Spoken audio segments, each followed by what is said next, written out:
Already మనం కట్నం కింద 40 తులాల బంగారం తీసుకున్నాం. అదే మన కుటుంబానికి చాలా ఎక్కువ.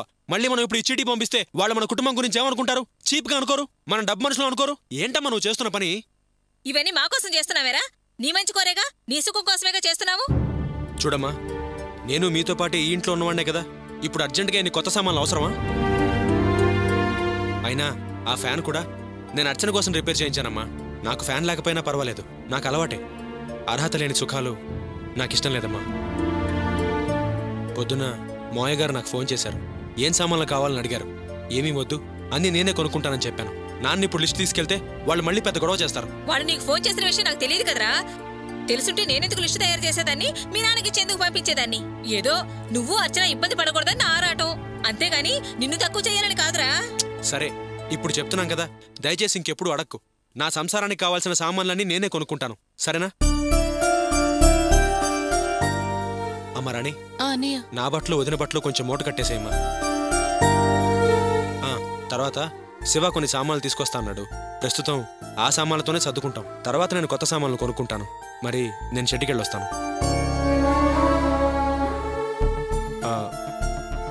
చెప్పడం మర్చిపోయాను, పాలు పొంగించే టైంలో నువ్వు అక్కడికి రావద్దమ్మా.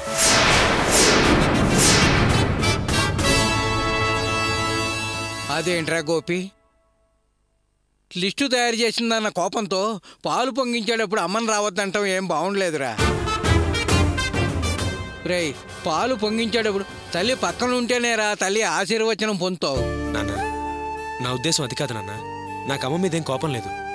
ఎన్నో గొడవల తర్వాత మళ్ళీ ఇప్పుడు నేను అర్చన కలుస్తున్నాం, వేరే కాపురం పెడుతున్నాం. ఇలాంటి పరిస్థితుల్లో ఏ చిన్న పొరపాటు జరిగినా మళ్ళీ అమ్మ కోపం వస్తుంది. ఆవిడ ఊరుకోదు, పెద్ద గొడవ స్టార్ట్ అవుతుంది. అలాగని వాళ్ళు ఊరుకోరుగా, గొడవ కాస్త పంచాయతీ అవుతుంది. అది నాకు ఇష్టం లేదు. అందుకే మా అత్తగారు వాళ్ళు వచ్చి వెళ్ళిపోయిన తర్వాత అమ్మ వస్తే మనకి కొంచెం ఇబ్బంది లేకుండా ఉంటుంది. అందుకే చెప్పాను తప్ప అమ్మ మీద కోపంతో కాదు నాన్న.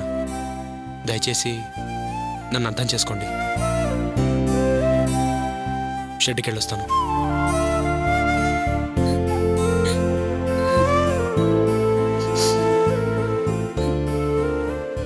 అమ్మా, అన్నీ చెప్పేది ఒక విధంగా కరెక్టే అనిపిస్తుంది. అన్నయ్య ఏదన్నా బాగా ఆలోచించి అంటాడు. వదిన వాళ్ళమ్మ నువ్వు ఒకేసారి ఒకే దగ్గరుంటే ఏదో ఒక గొడవ అవడం ఖాయం. అన్నయ్య చెప్పింది అర్థం చేసుకో, అపార్థం చేసుకోకమ్మా. పాలు పొంగించాక ఏ సంబంధమూ ఉండకూడదన్నా వరలక్ష్మేనయ్యూ. వీడు ముందే మనల్ని పక్కన పెట్టేశాడు. ఈ మాటలు భరించడం నా వల్ల కావట్లేదు. మొఖాన చెప్పుతో కొట్టాడు. భాగ్యం, నువ్వు అనవసరంగా ఏదో ఊహించుకుని ఏదో మాట్లాడకే. గోపి నీలా ఊహించడు. అక్కడ గొడవలు ఎందుకని అలా మాట్లాడాడు. చూడు, పోను పోను అన్నీ సర్దుకుంటాయి. లేని పోని ఆలోచించుకుని నీ మనసు బాధ పెట్టుకోకు.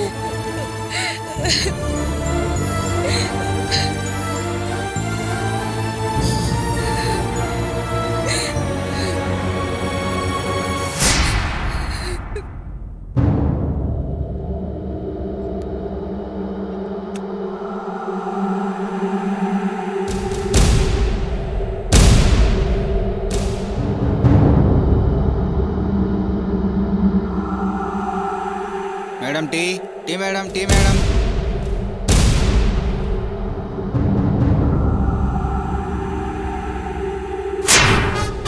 Madam tea.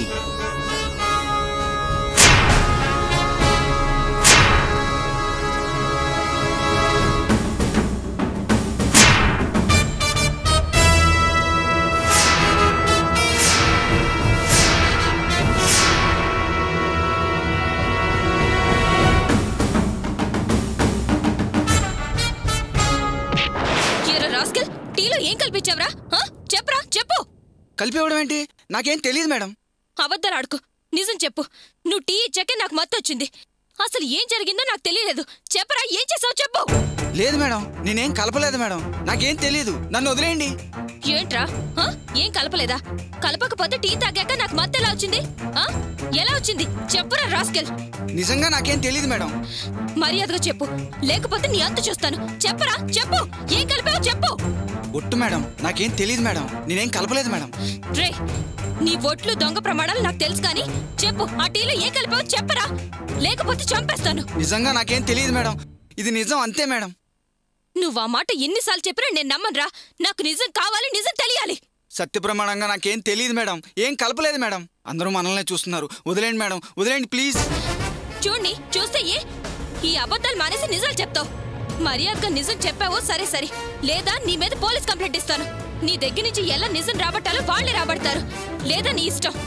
అందుకే మర్యాదగా టీలో ఏం కలిపావో చెప్పు. అయ్యో అయ్యో, అలాంటి పనులు నేను చేయలేదు మేడం. బయటికి తెలిసిందంటే ఎండి గారు నా జాబ్ పీకి పారేస్తారు. నాకేం తెలీదు, నన్ను వదిలేయండి మేడం, ప్లీజ్ వదిలేయండి. Kavya, what is this? ఇదేమన్నా ఆఫీసా బజారా? ఏంటిది?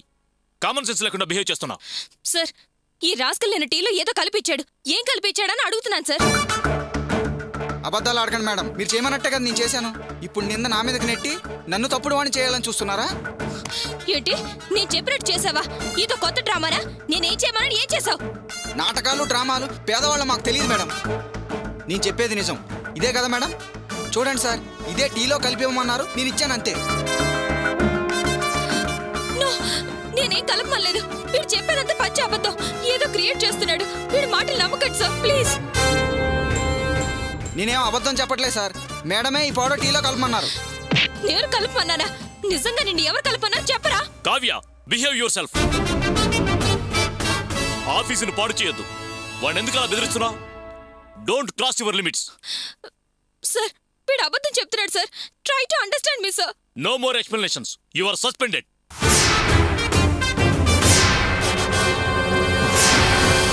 Leave the office immediately.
మీరు మర్యాద గల కుటుంబం నుంచి వచ్చిన వారు, ఇలాంటి పనులు మీకు అవసరమా?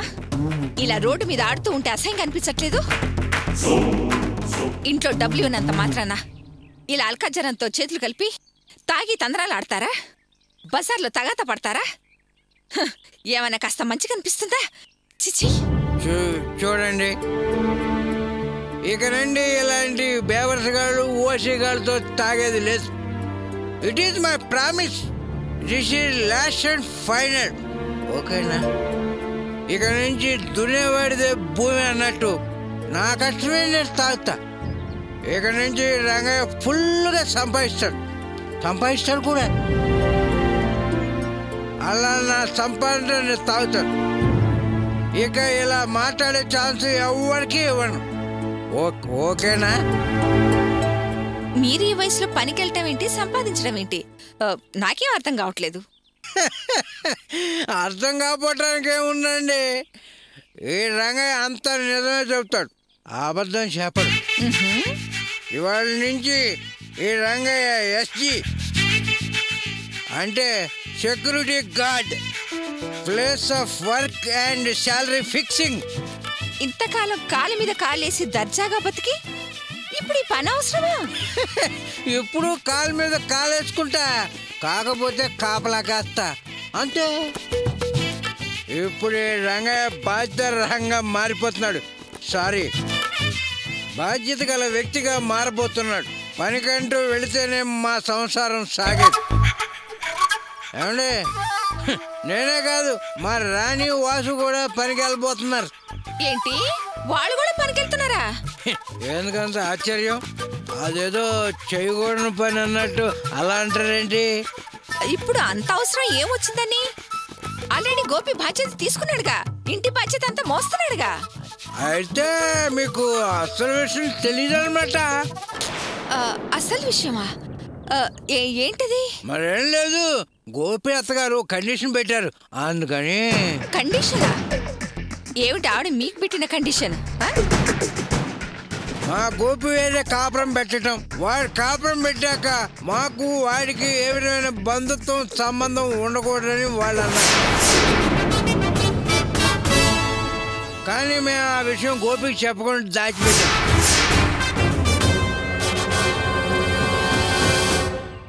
ఆ విషయమే కాదు, మేము పనికెళ్ళే విషయం కూడా వాడి దగ్గర గప్ చిప్ సాంబార్ పుట్టి.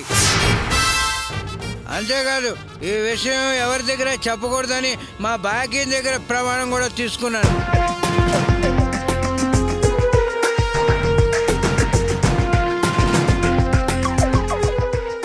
ఎప్పటికైనా ఈ ఐడియాల పుట్ట అనవసరంగా ఏది చేయడని అర్థమైందా? అలాగా వాళ్ళతో అవారాగా తిరిగేవాడు కాదు ఈ రంగయ్య.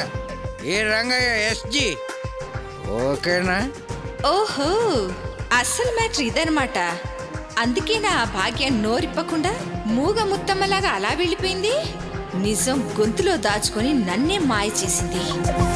అబ్బే ఏం లేదక్క, అందరం కలిసి చెప్పాం.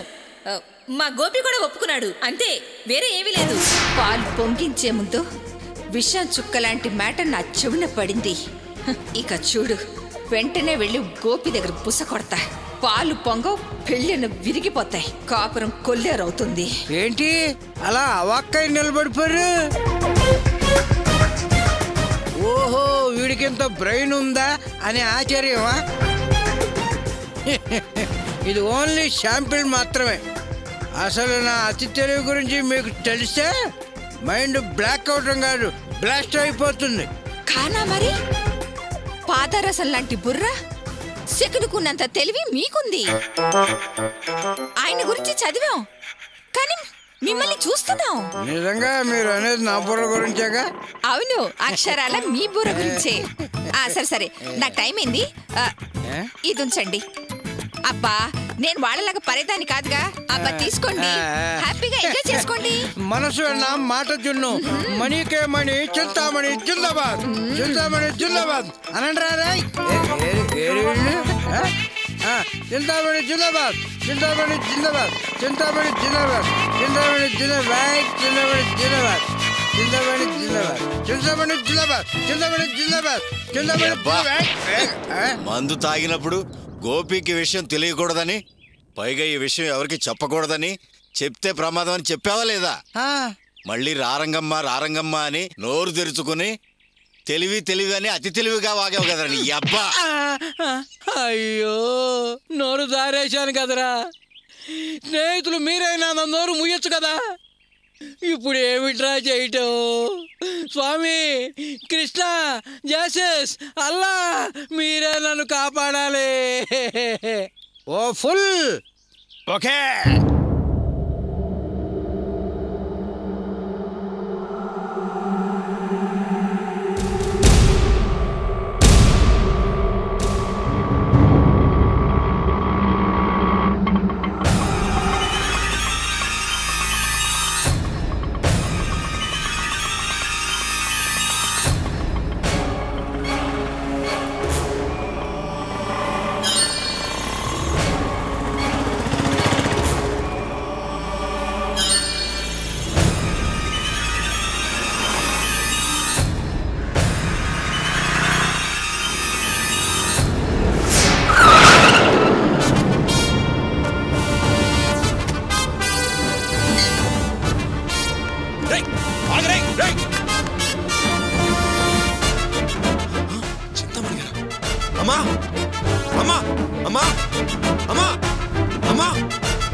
అమ్మా అమ్మా